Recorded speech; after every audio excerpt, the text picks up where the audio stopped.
ভাই Asia cup তো আর বেশি দূরে নয়, তো আমরা দেখে নিতে চাই যে কোন দলের পেস অ্যাটাকটা সবথেকে শক্তিশালী হয়।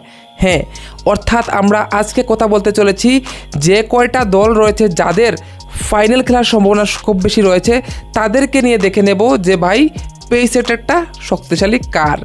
তো প্রথমত আমরা যদি দেখি ভাই, একদিকে আমরা ইন্ডিয়ার পেস অ্যাটাককে রাখবো এবং অপর দিকে আমরা দেখব যে বাকি টিমগুলোর পেস অ্যাটাক কোথায় স্ট্যান্ড করছে, বা আমরা যদি কম্পেয়ারিং করি তাহলে কোথায় স্ট্যান্ড করছে, এবং ফাইনালি আমরা দুইটা টিমের ভাই পেস অ্যাটাককে আমনে সামনে রাখবো যে এই দুটা হতে পারে ভাই ফাইনাল পেস অ্যাটাক। ঠিক আছে, তো চলো প্রথমে শুরু করা যাক।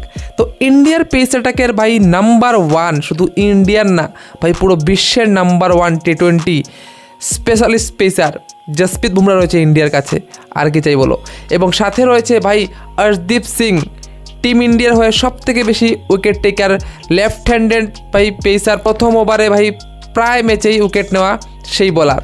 ঠিক আছে, এবং সাথে রয়েছে আমাদের অলরাউন্ডার হার্দিক পান্ডিয়া, এবং ব্যাকআপে রয়েছে হর্ষিত রানা।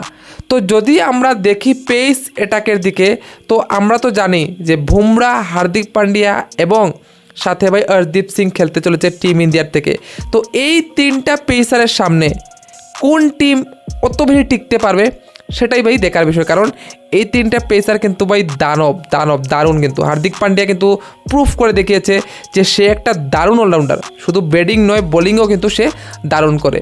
ঠিক আছে, তারপর যদি আমরা রিসেন্ট ম্যাচ, অর্থাৎ আমরা যদি দেখি যে পাকিস্তান যে পেসারগুলো খেলিয়েছে, অর্থাৎ আমরা দেখতে পেয়েছি যে পাকিস্তানের তরফ থেকে হারিস রৌফ খেলেছে as a pacer, Shaheen Shah Afridi খেলেছে এজ এ পেসার, এবং সাথে খেলেছে ভাই medium fast pacer Fahim Ashraf, যে ব্যাটিংও একটু হ্যান্ডি রয়েছে।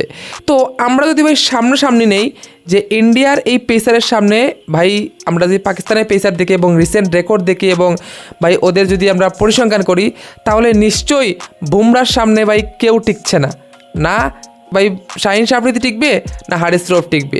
ঠিক আছে, তো আমি এখানে বলছি ভাই বুমরা জিতে যাবে, এবং সাথে যদি আমরা ফাহিম আশরাফের সাথে ভাই হার্দিক পান্ডিয়ার কম্পেয়ারিং করি, তো ভাই ক্লিন সুইপ মারবে হার্দিক পান্ডিয়া। এবং যদি ভাই অর্শদীপ সিংয়ের সামনে আমরা দুটা প্লেয়ারকে আনি, আমার তো এখনও মনে হচ্ছে না ভাই অর্শদীপ সিংয়ের সাথেও শাহিন শাহ আফ্রিদি এবং হারিস রৌফ টক্কর দিতে পারবে।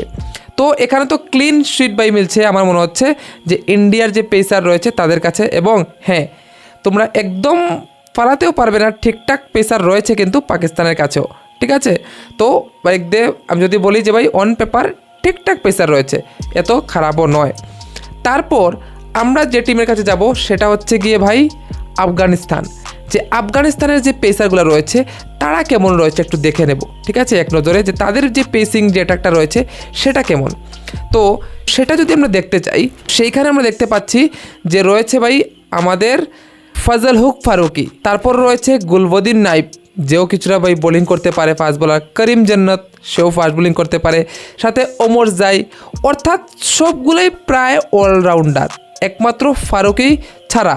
এবং আমরা আরেকটা দেখেছি যে ফরাদ আহমেদ রয়েছে। তো ফরাদ আহমেদকেও বা বাকি যেগুলো রয়েছে ওইগুলোকে আমরা যদি কম্পেয়ারিং করি ভাই ইন্ডিয়ার সাথে, তো লিটারেলি এখানে একটা বলারও কিন্তু ইন্ডিয়ার সাথে ভাই কম্পেয়ারিংয়ে জিততে পারবে না। ইভেন আমরা যদি পাকিস্তানের বলারের সাথে তাদের কম্পেয়ারিং করি, এবং যতগুলা রয়েছে শ্রীলঙ্কা হোক বাংলাদেশ হোক, তো যদি আমি রেটিং করি আফগানিস্তানের পেস অ্যাটাককে, তো ভাই আমি বলবো সবের নিচে রয়েছে ভাই আফগানিস্তানের পেস অ্যাটাক। ঠিক আছে, তো তারপর আমরা যে টিমটাকে নেব সেটা হচ্ছে গিয়ে শ্রীলঙ্কা। হ্যাঁ, শ্রীলঙ্কার পেস অ্যাটাকটা কেমন। তো শ্রীলঙ্কার আমরা দেখতে পাচ্ছি যে পেস অ্যাটাকে রয়েছে তাদের মালিঙ্গা অর্থাৎ পাথিরানা। হ্যাঁ ভাই, ও কিন্তু একটা দারুণ বোলার, আমরা দেখেছি যে ওর বোলিং কিন্তু ভাই হ্যাঁ কিছুটা কোনো ওভারে ভাই হোয়াইট দিয়ে দে। ঠিক আছে, কিছুটা রয়েছে এলোমেলো, তারপরও অ্যাকুরেসি এবং টি20তে কিন্তু ওর বোলিং অনেকটা কার্যকর।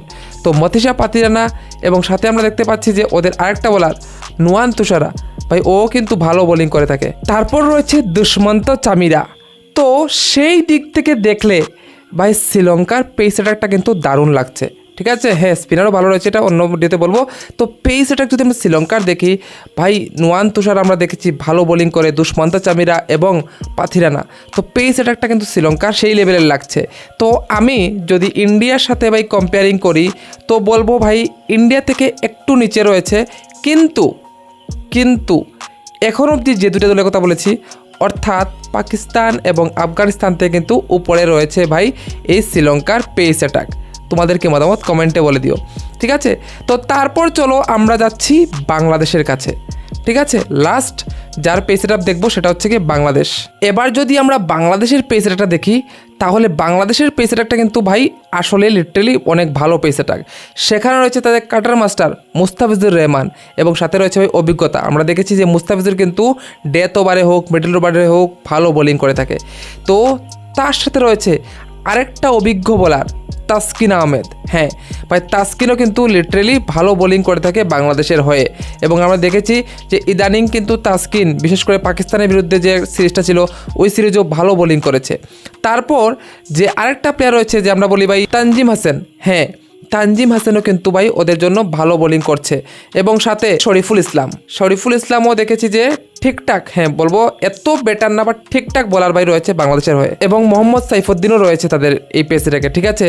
তো আমরা যদি বাংলাদেশের পেস অ্যাটাককে দেখি তো আমার তো ভাই লাগছে যে বাংলাদেশের পেস অ্যাটাকটা কিন্তু দারুণ পেস অ্যাটাক।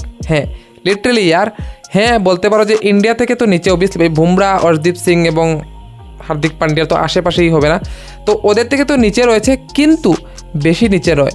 অর্থাৎ আমি যদি র্যাঙ্কিং করি যে সব থেকে ভালো পেস অ্যাটাক কার কাছে রয়েছে তো আমার জন্য কিন্তু নাম্বার 1-এ থাকছে ভাই ইন্ডিয়া। এবার নাম্বার 2-তে বাংলাদেশ অ্যান্ড শ্রীলঙ্কা, একটু স্লাইটলি আমি দিয়ে দিচ্ছি শ্রীলঙ্কাকে, ঠিক আছে। নাম্বার 2-তে রাখছি আমি শ্রীলঙ্কাকে, নাম্বার 3-তে রাখছি আমি বাংলাদেশকে, হ্যাঁ এবং নাম্বার 4-এ রয়েছে আমার পাকিস্তান এবং সব থেকে আমার যদি মনে হয় যে ভাই একদম বাজে অবস্থা রয়েছে কোনো পেস অ্যাটাকের তো সেটা হবে ভাই একমাত্র আফগানিস্তানের। হ্যাঁ আফগানিস্তানের পেস অ্যাটাকটা কিন্তু একদম ভালো নয়। তো এটা হচ্ছে গিয়ে আমার তরফ থেকে র্যাঙ্কিং। তো তোমাদের কি মতামত তোমরা কমেন্টে বলে দিও যে কার পেস অ্যাটাকটা সব থেকে শক্তিশালী তোমার মনে হয়, কমেন্টে নিশ্চয়ই বলে দেবে, ঠিক আছে। দেখা হচ্ছে অন্য একটা ভিডিওতে, কোনো বাই বাই।